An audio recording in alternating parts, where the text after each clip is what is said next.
Halo, halo, apa kabar? Kita kembali lagi ngobrol bersama dengan Bung Rocky. Bung Rocky, nah sampai sekarang ini persoalan ransomware yang membajak PDNS itu sampai sekarang belum tuntas dan kelihatannya pemerintah Indonesia memang harus mengikhlaskan data-datanya itu dikunci, digembok oleh si pembajak ini. Dan syukur-syukur kalau tidak kemudian diperjualbelikan atau disebar ke umum gitu ya, Bung Rocky, karena kan pemerintah tidak mau membayar tebusan itu. Dan Pak Jokowi kemarin sudah memanggil tuh Badan Cyber, Menkominfo dan lain-lain. Dan Pak Jokowi itu kemudian menyatakan ini tata kelolanya yang mesti diperbaiki ini. Saya jadi teringat DPR kemarin bilang itu bukan soal tata kelola, tapi ini soal kebodohan.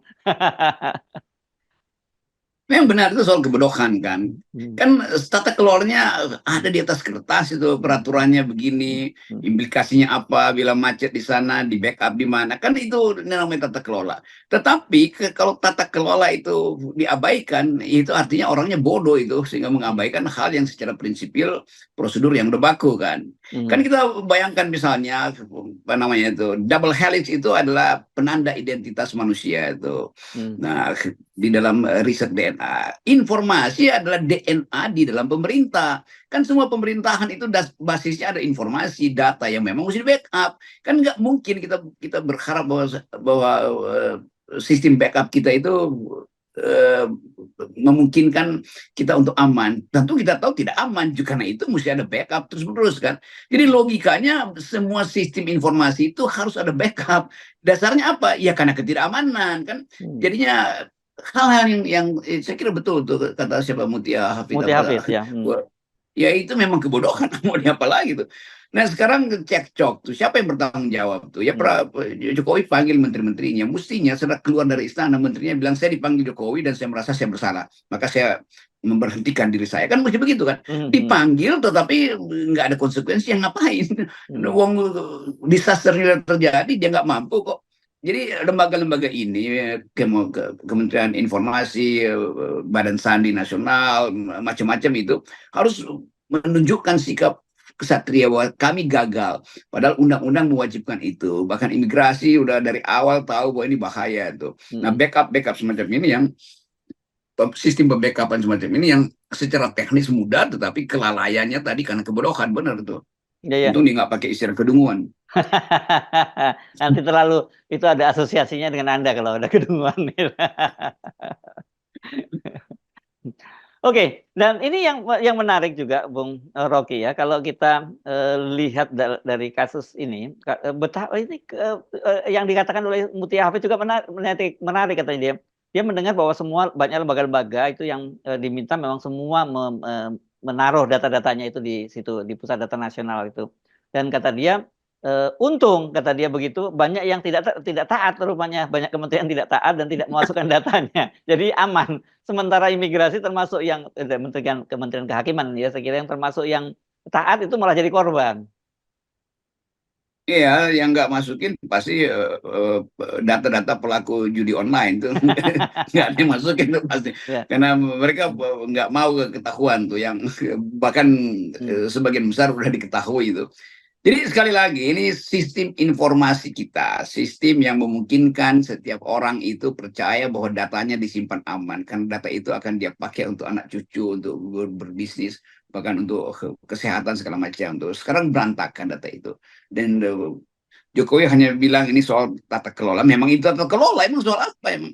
Tetapi sekali lagi repairnya bagaimana? Itu kalau dia udah irreparable, nggak bisa lagi diperbaiki, ya artinya yang bertanggung jawab yang mesti mundur supaya ada Hmm. orang baru ada di situ tuh, supaya ingatan publik itu tidak lagi cemas. Bayangin misalnya kalau orang-orang di sekitar skandal ini, Menteri Budi, Menteri Menko, Menteri Informasi Menkominfo. ini, Menko itu Menkominfo. betul nyebut, ya ya itulah pokoknya Budi lah, Ya. dan kepala Sandi segala macam itu, kan orang akan ingat bahwa kok masih mereka ya, kami takut lagi kalau begitu Hmm. berurusan dengan mereka, karena ini soal kepekaan dan kecanggihan berpikir dari pemimpin-pemimpin di situ. Jadi bayangkan misalnya menterinya tidak mengerti bahwa ini informasi dasar, dan informasi dasar itu bisa bisa diternakkan atau diderivat menjadi informasi-informasi tambahkan melalui kalkulasi big data lalu dibaca oleh artificial intelligence. Kan itu bahaya, semua hal yang sifatnya informasi bisa dibaca oleh artificial intelligence. Dari situ big datanya muncul lalu dipakai untuk bayangin kalau itu dipakai untuk mengaktifkan intelijen asing, dijual ke intelijen asing, ya udah habis intelijen asing pakai itu untuk menerobos keamanan nasional kita, juga dipakai untuk membackup bisnis-bisnis ilegal. Yes. Jadi semua hal itu mestinya ada di kepala dari dua penanggung jawab keamanan ini, yaitu menterinya dan kepala Badan Sandi, apa namanya, Badan Sandi Badan namanya itu. Cyber dan Sandi Nasional, Badan BSN. Cyber. Ya. Ya, itu mestinya datang di publik, beritahu kami memang salah itu dan kami tidak mampu untuk sekedar minta maaf, maka kami mundurkan diri. Jadi kepercayaan muncul dan menganggap memang dua orang itu yang bersalah tuh, yang punya punya ketidakmampuan dalam mengelola tata kelola yang baik tadi itu. Supaya presiden juga langsung dong, orang kan presiden udah panggil, lu apa langkahnya kan, apa berdoa supaya hackernya sadar. Ya, saya kira kalau soal dampak sekarang itu sudah terjadi sekarang ya, Bung Rocky. Pasti ketidakpercayaan sangat dari masyarakat internasional, bahkan juga dalam negeri sendiri juga sangat rendah terhadap pemerintah begitu. Dan yang kedua saya kira ini jangan berpikir bahwa kasus ini bisa berhenti di sini saja. Saya menduga ini akan ada efek jangka panjang, terutama berkaitan data-data itu, karena kemarin seperti di DPR terungkap bahwa itu data-data dari BAIS itu dari BAIS TNI itu pun juga bocor. Kemudian juga data-data Inavis dari Polri juga itu bocor. Nah, bayangkan itu kalau kemudian Pak ini cuma bisa menyatakan bahwa alhamdulillah itu sampai sekarang belum ada yang muncul data-data kebocoran itu, dan kemudian ditegur oleh DPR, ini bukan alhamdulillah, ini innalillahi harusnya begitu. Itu cara berpikirnya, kok justru senang itu kan. Ini kan dalam 2 minggu datanya udah diproses. Yang penting datanya itu udah hilang, dimiliki orang lain, kan itu masalahnya tuh. Jadi kalau kambing udah hilang, ya alhamdulillah kambingnya udah hilang, belum disembelih aja. Ya udah hilang, itu mana yang tahu disembelih apa nggak disembelih. Kan? Iya. Jadi ternyata itu kemampuan kita untuk bahkan alarmis itu, sifat membuat kita punya penanda dari dalam diri itu nggak ada. Semua disyukurin tuh, wah untung negeri ini belum dirampok lagi oleh kolonial, untung Belanda masih jauh. Jadi soal-soal ini yang kok nggak ada semacam keteraturan berpikir gitu ya. Bu, ini isu sentral, isu yang betul-betul harus diselesaikan, bukan sekedar dengan mengucapkan kesenangan yang palsu tadi itu. Alhamdulillah, apanya alhamdulillah, datanya pergi kok. Nah, sekali lagi ini soal kemampuan kita sebagai bangsa untuk mengerti bahwa hidup di era teknologi itu artinya waspada. Kewaspadaan itu memerlukan otak, bukan sekedar memerlukan lembaga survei. Jadi sekali lagi pemimpin-pemimpin tertinggi di wilayah ini yang menyangkut security itu mesti datang orang yang betul-betul punya kapasitas berpikir yang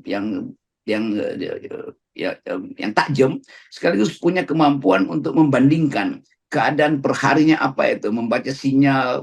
Kan semua ini kan hacker kan ngintip kita setiap 12 menit, hacker itu akan balik buat ngintip datanya udah masih pulih apa enggak tuh. Sementara kita ya udah selesai wawancara dengan pers sudah dianggap udah selesai itu, selesai dipanggil Jokowi selesai itu. Sementara si hacker nongkrong aja nungguin apa langkah berikut dari pemerintah Indonesia. Iya, makanya itu karena tebusannya permintaan tebusan ditolak, ya kita pakai logika para penculik juga ya. Kalau ada konsekuensi ketika misalnya tebusannya ditolak, bisa aja kalau dalam kasus penculik disandra, ya korbannya yang sandra yang menjadi korban begitu. Nah, sekarang ini ada data-data yang saya kira semua itu data-data yang sangat berharga, dan kalau Anda tadi singgung itu soal intelijen dalam hal ini intelijen keamanan negara itu juga sangat berharga. Sekarang di era seperti sekarang, intelijen bisnis itu juga jauh lebih berharga dan harganya bisa lebih mahal. Yes.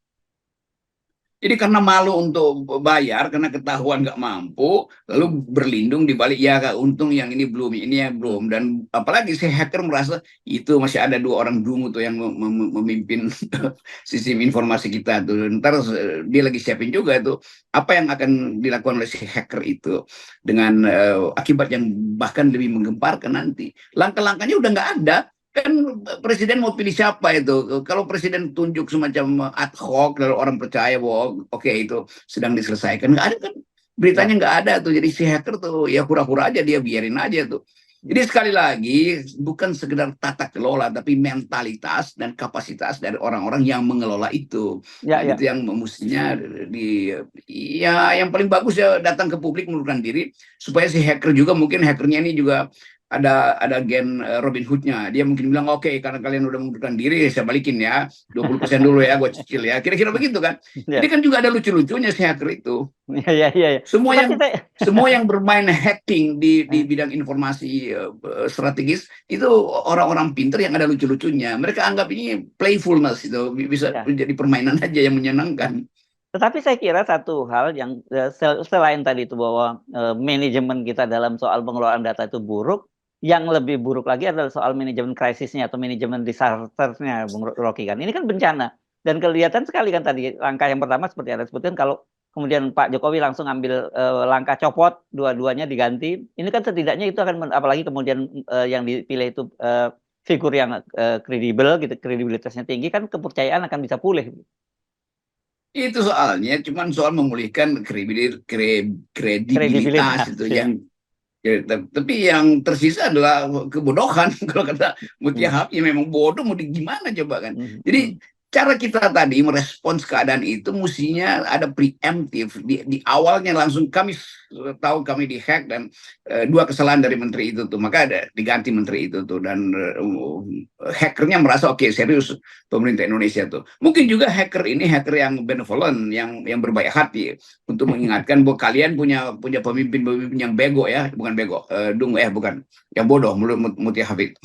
Jadi sebetulnya hacker itu juga kasih pesan, kalian ganti dong nanti, kalau enggak nih gue bisa akal-akalin lagi tuh. Jadi jalan pikiran hacker itu kadang-kala juga positif kan, dia Ya, kasih sinyal tuh. Nah Indonesia seolah-olah ya nggak perlu diganti tuh, lah si hacker bilang lah gue bawa lagi lu nanti. Jadi para hacker ini kan ada semacam konsorsium nih, apa oh namanya, ya, ya koalisi antar hacker itu. Ada yang mangkal di Asia, ada yang mangkal di Eropa, ada yang mangkal di Brebes, ada yang mangkal di Depok. Itu kan itu komunitas hacker yang punya kemampuan untuk melucu juga tuh. Itu intinya. Jadi bagi mereka ya Indonesia gampang betul ya. Cuman dikasih sedotan kecil, dia hisap semua tuh data Indonesia tuh kan. Di kelihatannya itu intinya tuh, bahwa presiden harus kasih ketegasan di awal tuh. Kalian dua ini menteri atau mungkin tiga pejabat itu mundur. Kalau ya. presiden nggak bilang begitu, ya artinya nggak ada sinyal dong bahwa akan ada kecepatan pemulihan. Pemulihan pertama adalah ganti orang yang menyebabkan itu bocor. Ya, ya, ya. Dan ini mudah-mudahan kalau kalau Pak Jokowi menyatakan akan memperbaiki tata kelolanya, ini kemudian tidak dijawab oleh Muti Hafid lagi, karena kemarin kan ketika BSSN ngomong bahwa ini berkaitan dengan tata kelola, kata dia itu bukan tata kelola tapi kebodohan. Mudah-mudahan hal yang sama tidak diucapkan kepada Pak Jokowi.